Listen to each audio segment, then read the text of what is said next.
I have to ask a question, and it really made me think. But let's ask the bold question here on Productive Conversations. For the three actors who played Peter Parker and Spider-Man, who was the better Spider-Man? Tobey Maguire, Andrew Garfield, or Tom Holland? Okay, but Have to pick one.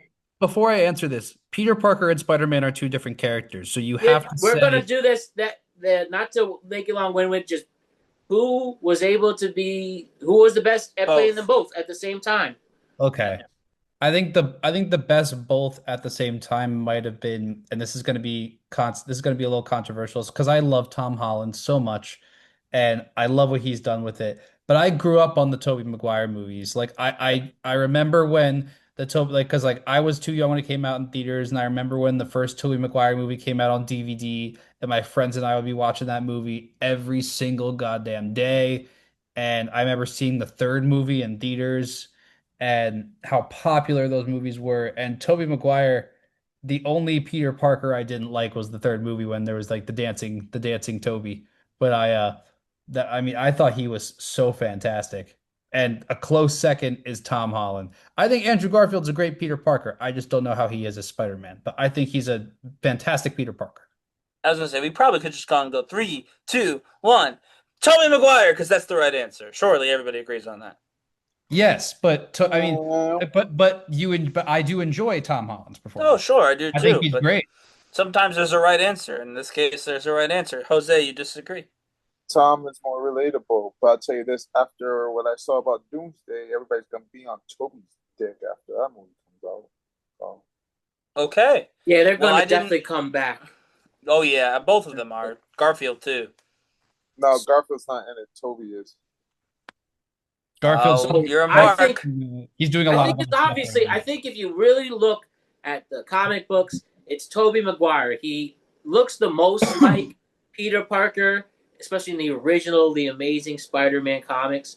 I think he actually acts like Peter Parker the Mm-hmm. best, and he perfectly puts his wit as Spider-Man. I mean, obviously it's a stuntman being Spider-Man, but Well, the yeah, character doing the Spider-Man flips and himself, stuff. I Yeah. think Tobey Maguire nails the wit of Spider-Man. And he also nails his intelligence too, because like everyone does, no one like no one seems to mention that Peter Parker is actually like a genius kid. Like Yes. he's actually like a genius kid. But another thing I will say too is that Tom Holland's Spider-Man reminds me of back when I used to watch Jetix, there was the Spectacular Spider-Man. That was the third cartoon. There was a cartoon that was just called Spider-Man. Yeah. Then there was the Amazing Spider-Man. And Yep. then there was Spectacular Spider-Man. Tom Holland to me, because Spectacular Spider-Man's character, if I remember, was a little bit younger. And to me, Mm-hmm. that's Tom Holland.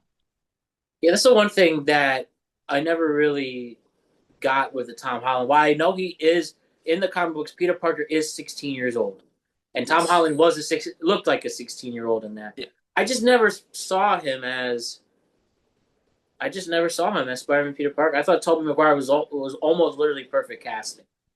Oh, I think he was too. Also, Toby was like 20 when he got casted, and because he looks so young, he was playing a 16-year-old. I actually rewatched Holland, yeah, Spider-Man, yeah. the first one, this Sunday morning. I was just watching it and you know realizing how brilliant this is, and Dude, that first movie is so good. They brought back the villain to make Tom Holland's movies better.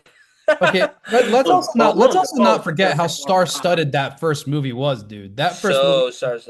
That first movie, it was Willem Dafoe, Tobey Yep. Maguire, James Franco, Kirsten Dunst.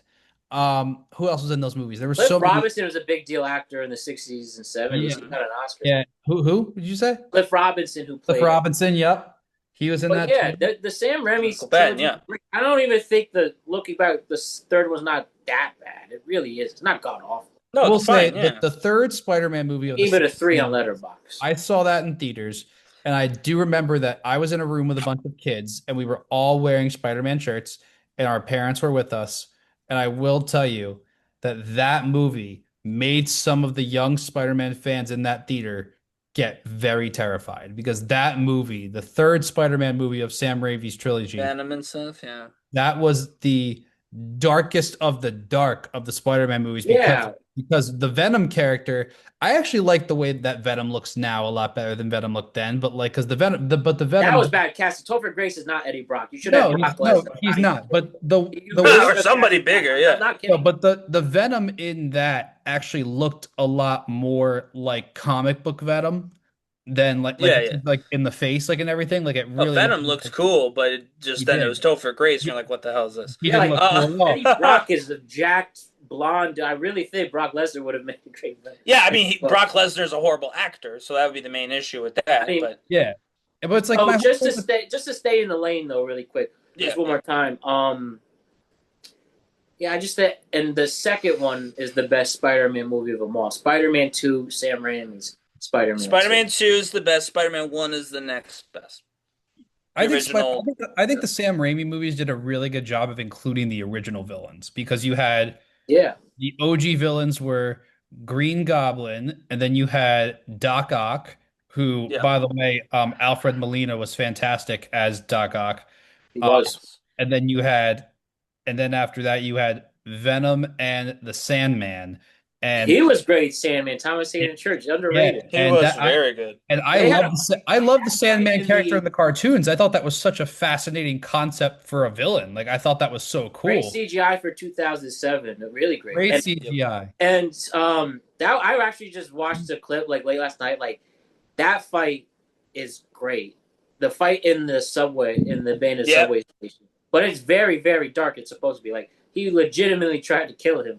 Yeah, Yeah. I like this. I like the story they gave Sandman's character, how he never wanted to be a criminal, and he like They it was fucking not. They Felt stole that. They didn't steal it. Obviously, it's all from Spider-Man. But in the Nicolas Cage project, very oh, I still similar gotta watch, vibe. yeah. but Very I kind similar. of The Sandman is in that too. I will say, different actor, obviously. oh, But the last thing Spider-Man related before the next question, right? Or you say two Mhm. with the so Sam Raimi's known as a horror director. he's And directed horror movies. that's his trademark, and you Yeah. could really see it in all three movies, but especially the third one. Like I am Yeah. showing you what I could do as a horror director, and he pulled it off. It was great. Well, because the first two movies, it's like Green Goblin and Doc Ock are creepy as hell, but it's like it's not like if you Green watch, Goblin was the scariest to me. he definitely was. But if you watch, Willem Dafoe, man, So freaking good. Oh my I god. actually think one of the best. Green Goblin was scarier without the mask because those You know? He's faces, scary the whole way. Yeah. those faces that Willem Dafoe made when he Boy, was like in yes. Goblin mode was terrifying. And also like when He he's should have been nominated for an Oscar. I know, well Who got nominated? he was nominated for an Oscar for At Eternity's Gate and he lost. No, I'm saying for Spider-Man. No, like, for that shit. For that, no, He he should was have got great. it for that. Yeah, Should have been but winning also for that one. the scene Also? where he's in his penthouse and he's looking in the mirror and he keeps hearing the goblin laugh and his Yeah. reflection is talking to him is the stuff of nightmares. That scene Oh, is so, so yeah. he creepy. still has to look himself in the mirror doing that too. I know. He's doing all that for himself. So, what was I going to say, by the way? This is weird that this is a segment, because literally last night, I will say, I have weird dreams. This is true. I had a dream. I was watching the original Spider-Man movie, again, now in 2026, and they just simply recast James Franco. Nothing else changed. It was just, instead of James Franco playing Peter's friend Harry, it was some other actor. Dang, that Wi-Fi hit right at the right moment.